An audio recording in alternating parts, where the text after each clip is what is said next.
Hey, How hey, you Omari. doing, my brother? Hey, How you doing? I'm well. Thanks for your patience. A pleasure, man. This is the first. I've never seen that happen before. I know. There's sometimes there's issues, and yeah, it happens a lot. So Tech- uh, Okay, it, okay. Technology, I guess. it's true. It's true. Yeah, man. Yeah. So thanks for joining me today. My Tonight. pleasure. My pleasure. My pleasure being. What time is it over in Australia? It's currently 1 a.m. So what's it over there? So it's 1:31 a.m. Oh, wow. Okay, and it's 10:35 in the morning. That's okay. Crazy. I don't get much sleep anyway. So because I'm too busy. You've been gigging, playing and Yeah. stuff? Yeah, yeah, I play quite a bit, but it's more just at home, really, just a hobby. Of Most of my course. attention is towards the social media aspect of it, and doing interviews and of a lot of different artists, and yeah, and you're one of them. So Appreciate you, my brother. Appreciate you. thank you, thank you. So Yeah, man. everybody, I'm Ed Bazaar from Live Guitar Solos, and we have a special guest today, and his name is Omari Banks. He's a musician slash and guitarist slash cricket player. So Yeah. in all the Commonwealth countries, this is one of the major sports. So he's been an elite level athlete at the top level for the West Indies as well. So yeah, I mean, I grew up playing cricket, watching it as well. So it was one of my favorite sports, to be honest. That and rugby and basketball. So I love those Gotcha. three. But I, I, yeah, I saw that in your description, and of course, yeah, cricket. I mean, I had some great great times. Of course, playing against Australia. Whereas your home, I'm guessing so the likes of like maybe Brett Lee, Steve Waugh, Justin Langer was my captain when I played for Somerset. Um, Matthew Hayden played against him, got him out. Gil Chris. I mean, the likes, Stuart McGill, the whole Australian team, of course. I came into the West Indies team during the series against Australia, and that was my debut series. And at that time, of course, Australia was the number one team in the world. And yeah, we actually, when I came into this test match, I mean, that Australian team was, I think, it could rival any team in the history of cricket. We got Ricky Ponting, Steve Waugh, Brett Lee, Glenn McGrath, Jason Gillespie, Stuart McGill. I mean, the likes they had. That was the team I think that had the most consecutive test wins. I think they broke the record for that around that same time, if I'm not mistaken. But yeah. yeah, that was my introduction, and actually one of the when mentioning my career, I mean one of the biggest things people always talk about is the test match in Antigua where we chased down the highest total in the history of cricket, and actually I was batting not out, 47 not out, and that was against the mighty Australians, and that was my second test match. So a lot of history for me with Well, Australia. that's the thing.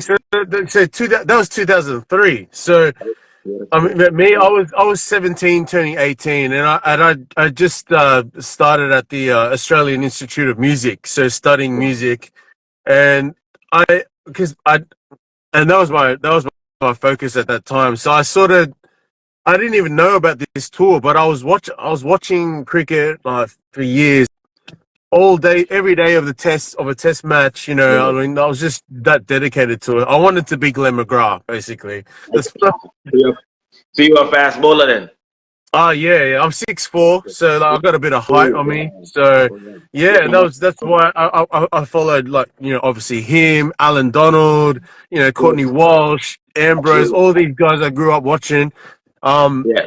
these guys are tall, but they had pace, and well, that's the thing. So I looked up to these guys, and that's what I did when I played as well. But obviously I never played professionally, just locally. But I had all the video games as well. I mean, like from the Sega Genesis, I had the Shane Warne cricket. I think it was Brian Lara cricket over there. You know, yeah. So I loved it. but music at that time was, so when I did my research so they toured West Indies, and that was, like you said, that was your second test, and you didn't even play against Shane Warne, but you had Stuart McGill there. I mean, that is just, I mean, that's what I'm saying. Like the backup that Australia had was Absolutely. quite amazing. But what about It your was a team? team that I played with. I mean, of course, you had Lara, you had Vasper Drakes, you had Chris Gale, you had Ramner Sawan, Marlon Samuels, Tino Best, Darren Ganga, Mervyn Dillon, Jermaine Lawson. Yeah, Carl Hooper had just retired. I actually came in the team replacing Carl Hooper because he had just retired. That's when I got called up. So, What a legend. Mm. yeah, legend. But yeah, I mean, it was a great time for me because I grew up as a kid, just like you, idolizing the West Indian greats, Richard Judson, Brian Lara, of course, Vic Richards. I grew up in that time called Hooper, of course. So I grew up, you know, what I mean, just kind of really, just yeah, idolizing those players and wanting to be like them and just to have the opportunity to play alongside the likes of Lara and then playing your first test match against players who you kind of looked up to, the likes of Matthew Hayden and Steve Waugh and Ricky Ponting. All these guys are guys who I grew up really admiring their skill and their achievement. So yeah, to make your first series against the mighty Australians at that time, it was something that was really cool. Mm. So let's get back a little bit. So because you're now doing music full time, right? That is your career, which you've been doing for a number of years now. So you've always had a passion for music. You must have always had a passion for music, like and it seems to, like, you've returned to what you've already were doing in the first place, right? So when was your first introduction to music, and when did you first gain your love for music?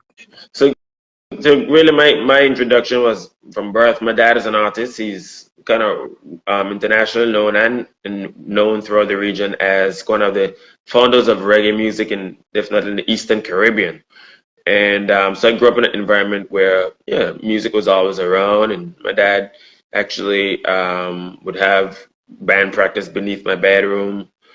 So I grew up just always seeing musicians and music being played and being around musicians all the time. And of course, when my dad left, he started to live in France and then in New York in the late 80s and 90s. But I always had the talent and ability to sing. So my mother, from a very early age, would get me involved in like talent shows and singing. So I like won multiple talent shows as a kid, represented Anguilla like in different singing contests in the region from like 7, 8 years old.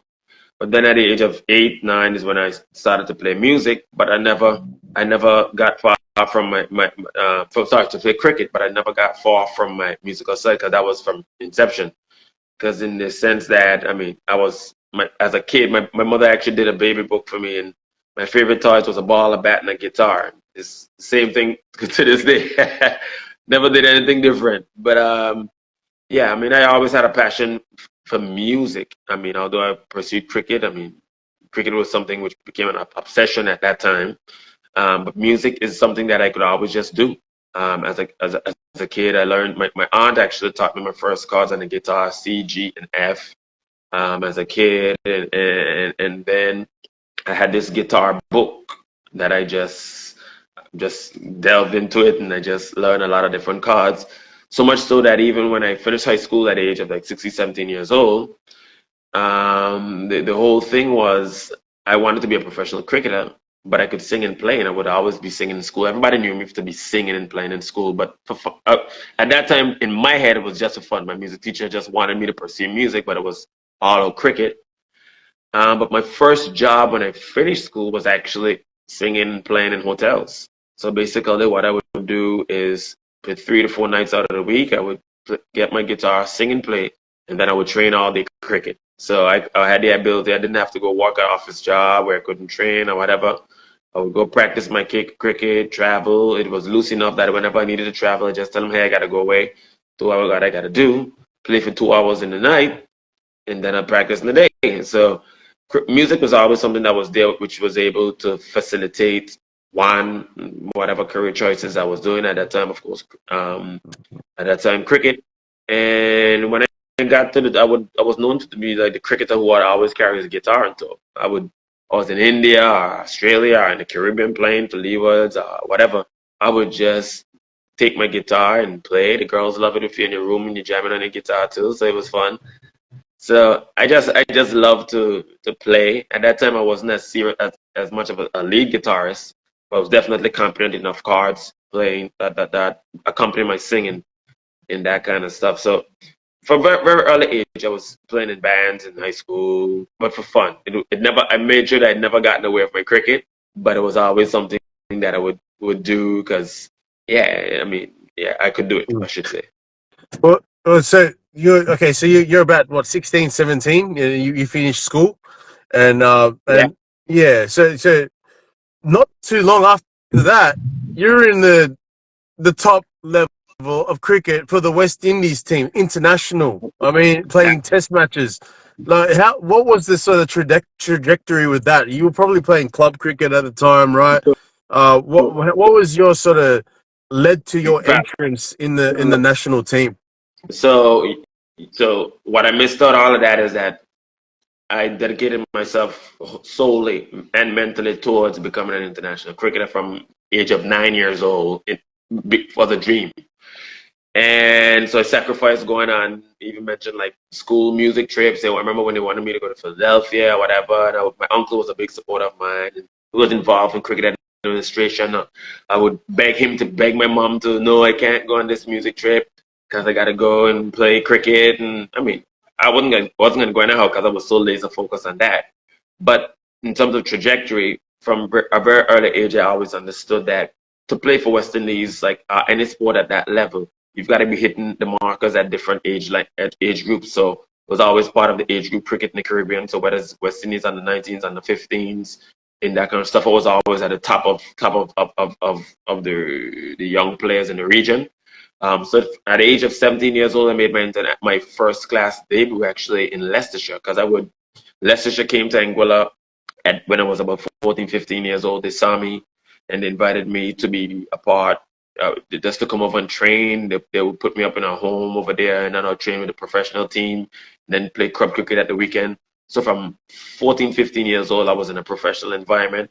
And then I started to make the sub-regional tryouts team, like the Leeward Islands, which is the first class team in the Caribbean, in my part of at the age of 15. So from 15 years old, I was already in that. Then I played, of course, West Indies on the 6, 7, 9, and the 19th team at 17. So from time you're part of those circles, and we toured England, we beat England. I did well on that tour. I came back in the Caribbean, played my first season for Leeward Islands at 18. This is professional cricket now, so against like Jamaica, all that kind of stuff. And yeah, I had a great first season.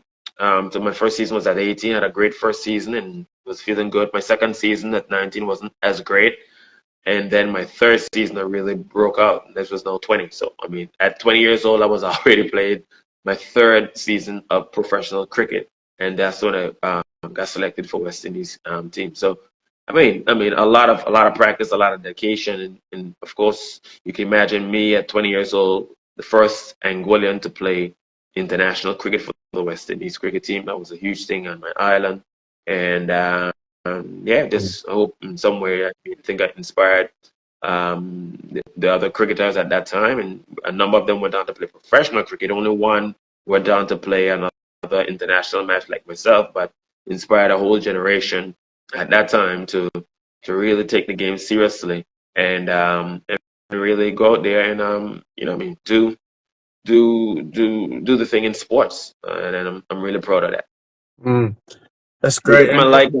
I'm big up to my publicist Malika who just jumped on here on the live. So big up Malika, I love you, sister. I saw that message. Yeah, that's really cool, man. So I mean, and then you went on to play against India, like you said, in England. Like it really was a golden era, wasn't it, of cricket? I mean, the early 2000s, coming from the 90s. I mean, you still got so many legends playing. You know, India had what Ganguly and Ganguly, Sachin Tendulkar. Actually, one of my biggest accomplishments. I remember as a teenager growing up when Dravid made his first series to the Caribbean, he scored 100 somewhere, and they used to call him the Rock. He had such a solid technique. And I always say one of my biggest accomplishments getting a Rahil Dravid Nick off the slip. Yeah, that was one of my. Yeah, I mean I was really really happy for that because these are people who I grew up, of course, idolizing, and then to play against them, and not only just play against them to get them out, getting out Gilchrist, getting out Matthew Hayden. My first President's 11 match against Australia, I got out Steve Walcott and Bowl. I mean, I had some great moments playing cricket, and I'm just happy to be doing what I love.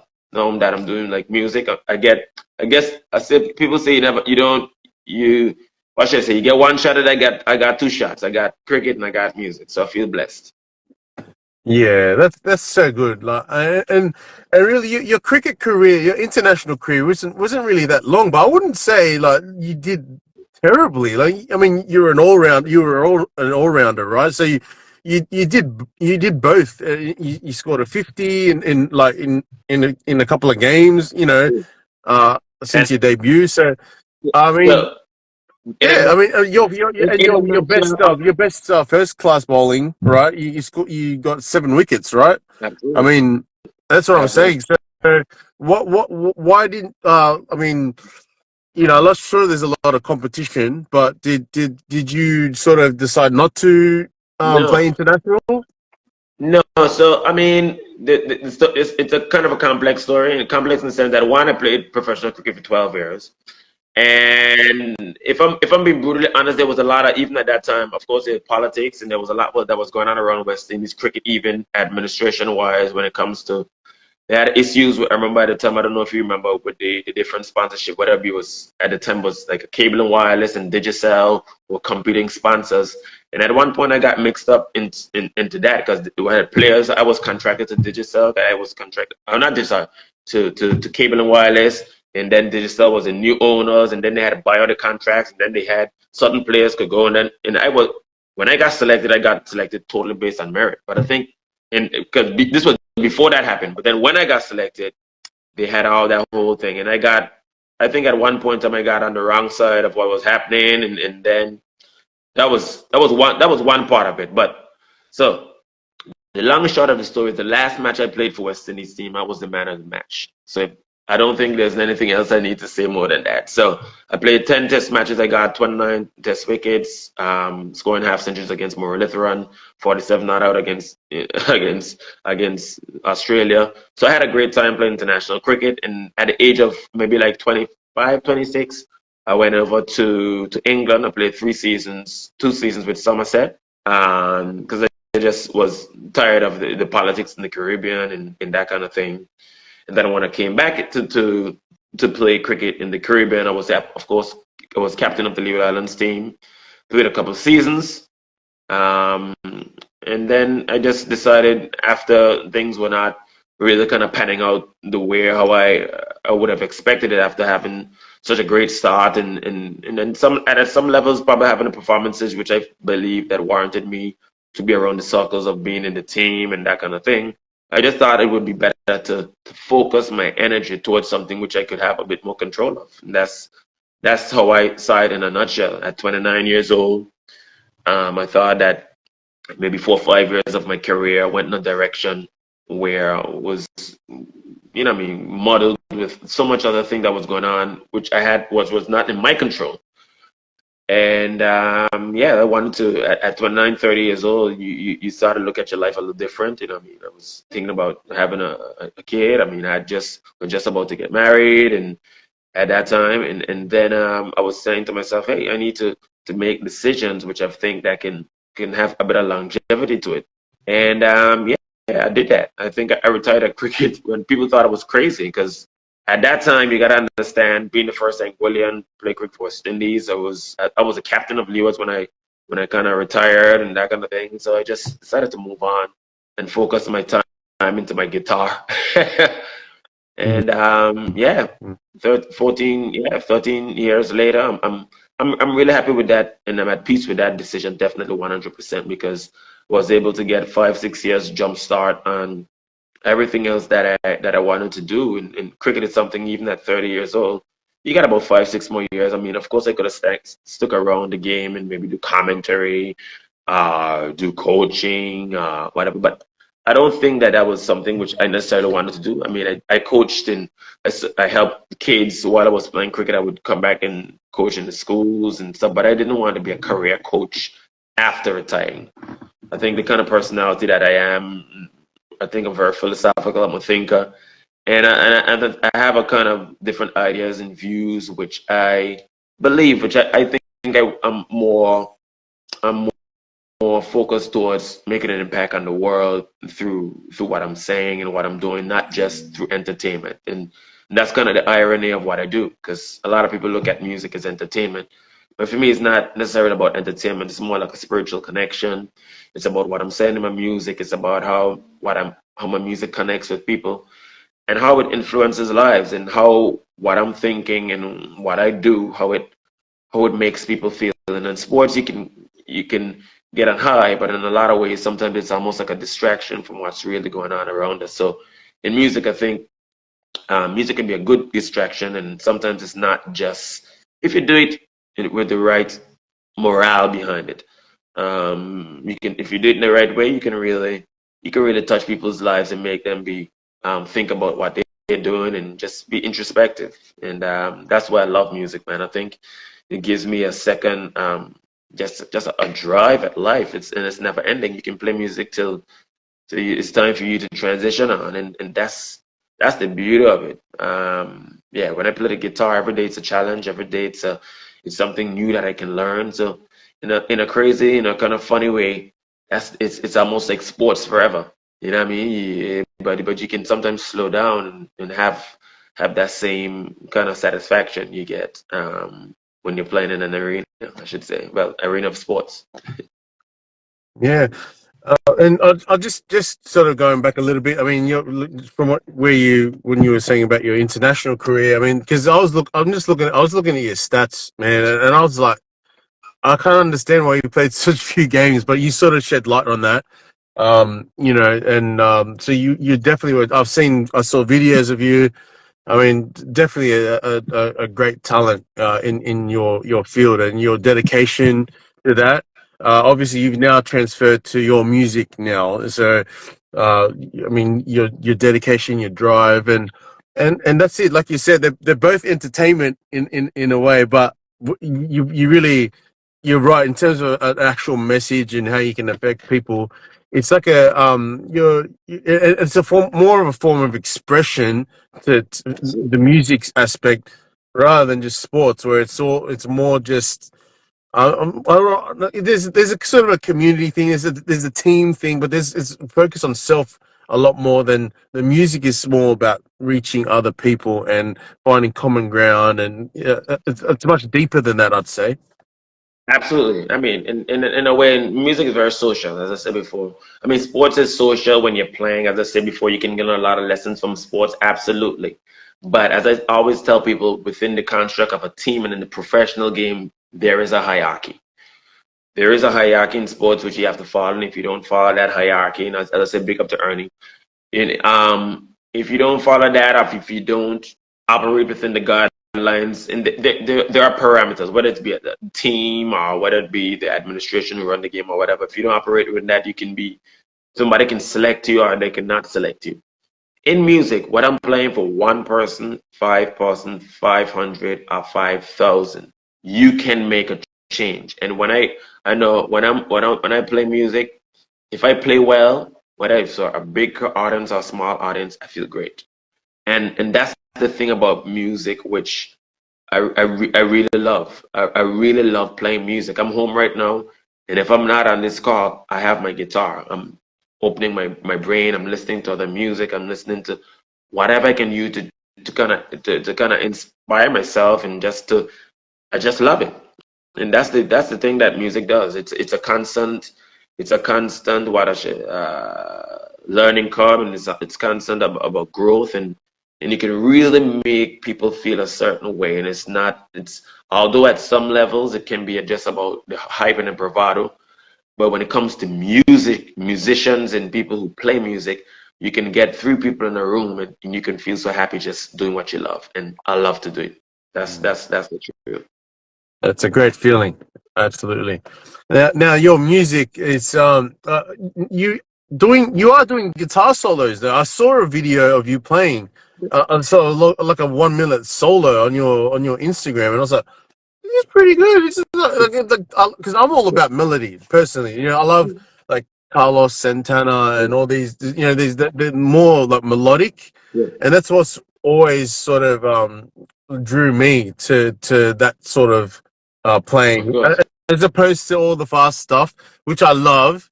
But Yeah, it's to me, it's more. I like to use my guitar when I'm doing a solo, like it's a voice, like the absolutely. vocals, like of someone. Which because not everyone's.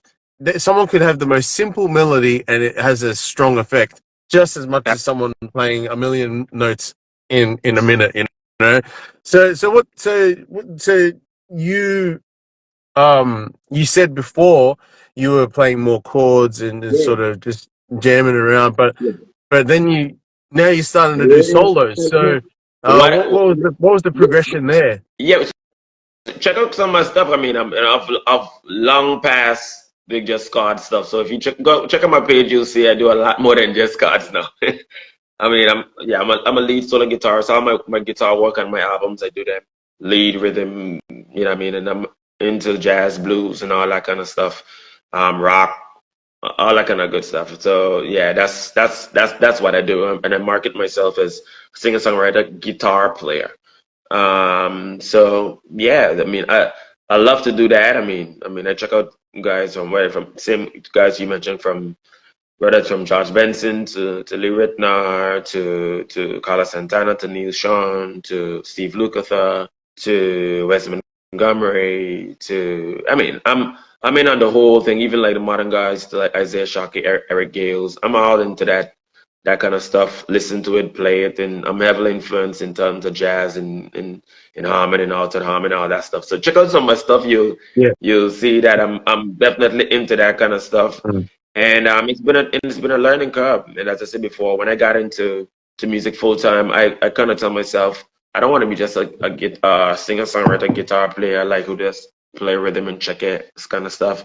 I looked at guys like even like a John Mayer. This was maybe 14 years ago. Of course, I'd always loved the rock guitar, and I said that's the kind of artist I want to be in terms of who sings, songwrite, arrange, produce, as well as play his lead stuff. And I mean, being inspired by people like Cat Core of Third World. Yeah, I mean, he's one of my biggest inspirations in reggae music when it comes to guitar playing. I call him Uncle Cat when I was in 2000 because he's a big cricket fan. He gave me one of his guitars and I gave him one of my cricket bats. So we're like family. And it's a great thing. I mean, another thing you should check out when you finish, go over to Osa Band. I have two daughters and they play guitar and bass like you wouldn't believe it. I taught them guitar and bass. They play all of my music. They play lead guitar. They play from Stevie Wonder to George Duke to everything. Sing, play, lead, rhythm, guitar, all that stuff. We do shows together.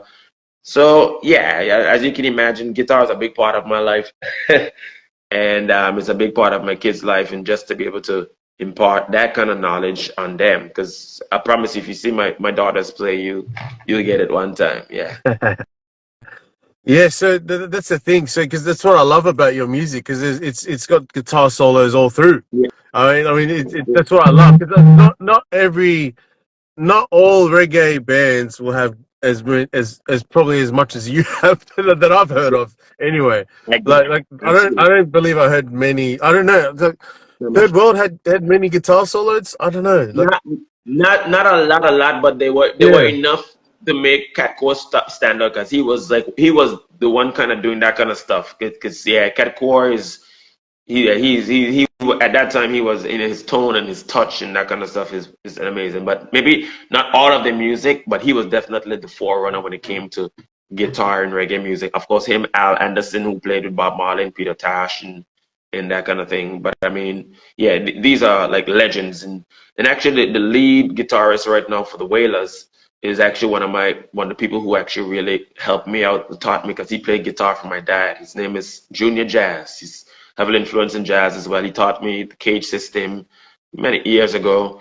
and that really kind of opened up my brain to in terms of the scales, and from that I use that as a foundation just to learn just a lot of different harmony and all that kind of stuff. That's how I teach my daughters and that thing as well. So I mean, yeah, guitar is a big part of yeah, my background in terms of my music. As I said before, my dad was a singer songwriter, strummer, guitar player, but I always liked the rock stuff. He had a rock guitarist in his band called Irino, who I never met him before he passed because the band had kind of dissolved before I got to be a little bit older. But I always listened to the work that he did on my dad's album, and I just wanted to do that.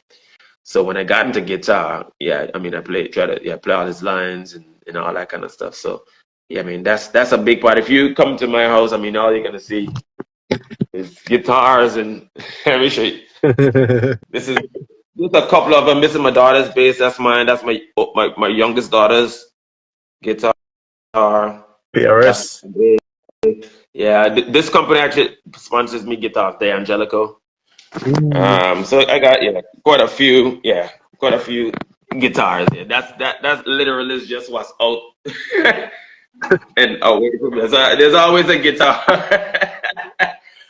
There's always a guitar around. You're the guitar man now. You're the guitar man. Yeah, that's all I do. I mean, literally, I play music and write music. I've got a new album that I'm gonna be get ready to start promoting next year. So really look out for that. I've got some really cool international collaborations on that album as well.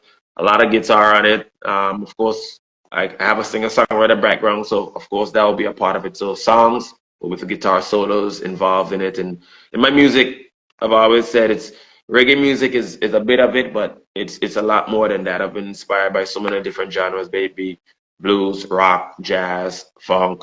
But of course, coming from the Caribbean, sometimes people identify with reggae, so you add quite a bit of that into the mix and make something that is hopefully uniquely you. So that's what I try to do. Nice. And I grew up listening to quite a bit of reggae as well. I mean, obviously Third World.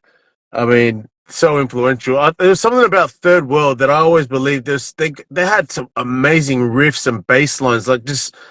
They were a bit, I don't know, they had a rock vibe to them. It was so catchy as well. Like, the 96 Degrees in the Shade, Now That We've Found Love. And I mean, what was the one that Stevie Wonder wrote for them? What's the one that Stevie Wonder wrote? Try Jah Love. Yes. Oh, man, I love that song. And actually, Capto was, by Rolling Stone, named Capto in the top 100 guitarists of all time. Yeah. Oh, I need to do my research. Research. Yeah. Oh, where's that guitar? I put it away. I was looking to see where I put. I was gonna show you the guitar that Capco gave me, but I put it away in a case. So it's okay. Yeah. Oh, nice. Yeah. So yeah. So yeah, that's what I'm saying. So. I mean, now that we've found love, I mean, obviously Heavy D and the Boys sampled that, and it became a massive hit. I mean, that was from them, they're absolute legends in my eyes. I used to have a playlist of theirs for years, Then my dad used to listen to Lucky Dube. Of course. South African reggae. Yeah, a lot of them. Big Mountain. Did you ever listen much to Big Mountain? They're one of my favorite. They did over the Baby I Love Your Way. Yeah, Big Mountain. I know the guy from the. Yeah, but they did over there. All the other stuff like Reggae in the Summertime, Tenga Ghana, all the, that just legends. So, but then when I went to Hawaii like 10 years ago, then I began hearing because they got all the island reggae stuff over there, and I'm like, man, this is it's so widespread, Mm. Yeah, and it's such a beautiful sound. I love reggae so much. So your and some of your songs, from your first album, ones that I took note of was how do I Let It Go and Samaya, right? So those three songs, they're not reggae. No. So it shows your other influences. They're more R&B. Yeah, exactly. I mean, and I always say that album Move On was so fresh. It's not even funny. That was literally in 2010, 11. Literally, maybe 11, 12 when I just retired. So I love that album, of course. I mean, I think the songwriting was really good, but like all of us, when you look back at your music, you sometimes you think you wish you could have done some things a little bit different, and even the growth of the musician, you go through. I mean, there's a growing process. So I mean, but yeah, those are songs that people always identify with me. The song so Samaya especially. Samaya is a song that I wrote for my first daughter, and that's the one who plays the guitar, the pink guitar that PRS that did. So it's great now to be able to have those songs and be able to actually play those songs with them now because they can play all of my music verbatim, everything like the album. So yeah, it's a blessing. It's a blessing to be able to play music and then to be able to share that with your kids is even more special. You've taught them well. But then your second album, there's definitely more of a maturity to the second album. I'd have to say. I loved Reggae Summertime. I mean just the groove of that. It's just it's such a beautiful melody and just the bass line, the simplicity of it as well. I love it, and you write all that stuff. So all of the songs on my album, I write, arrange, produce all the stuff. Well, a couple of songs I didn't produce, maybe 3 or 4 songs from all my albums I didn't produce. But all of the other stuff I definitely write, arrange, and yeah, of course, yeah. So that's what I do. And then with this new album that I'm coming out now, that I've got coming next year, I'm really excited about that one for sure because there's definitely a growth in my musicianship and just understanding how I want to deliver what I want to do. And yeah, I'm just really excited about it. I literally started writing this album almost 4 or 5 years ago, during COVID, and then I've written, I would say, maybe over 30 odd songs since then. I had different concepts for the album, but I think I'm ready now because I just for the sheer fact that I just want the album to be able to represent where I'm at, where I'm right now, in just the merging of what should I say, my music and the growth of my music, I should say. And yeah, I think I'm ready. Yeah, I'm gonna be starting to not only just push out, but just to put the pieces together to get the mobilize everything for the new project. Yeah, because since your last album, which was what 2017, I think, 2017, yeah. you've been releasing singles since then. Singles, Yeah, yeah. which are great, but there's more of like beats, like electronic sounding beats than the actual live band, which is great. I think it's sort of expanded your sound a bit in a way. Well, one of them I did that during COVID. I think one that's called "Not Drop Out" was a beat. Everything else was live. I mean, Like a King was live drums. What else? Educators, live drums. Okay. That's got some guitar in it as well. Check that out on Okay. Educators. This last song that I released with Sparky out of Jamaica, who's a huge Jamaican DJ and producer now as well. Basically, she sent, because they do that in Jamaica, she sent the rhythm, and I just wrote in the melody and the vocals for that. So that was just a collaboration with us.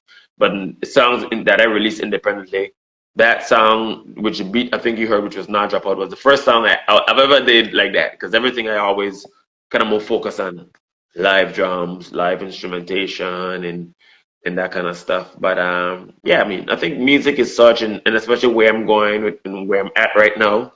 It's just putting my vibe on it. I mean, I feel like in whatever I've developed in certain ways, my sound and how I want to be represented. That whatever track I go to on, once I have my guitar and I have my vocal, I can put myself across on that track, which is me. And I think at the end of the day, that's what it comes down to. Yeah, that's excellent. Yeah, so do you have a release date yet for your new album? No release date as yet. No release date, as I said before. It's just to key in right now. I actually got the album. So all songs are mixed and mastered now. The artwork is just have to have a few business meetings and stuff to figure out where and who I'm gonna go through and that kind of thing, and then make it happen. I think everything else is just yeah, a matter of time. Sweet. Yeah. Well, I'm definitely gonna get some of your guitar solos up on on my account for sure. because no, I love your style and I love what you're doing. Thank you. Obviously just the fact that you've able to switch your careers from being a professional sports player and to be successful with your music. Yeah. So I mean, it's exciting to see what you've got coming up.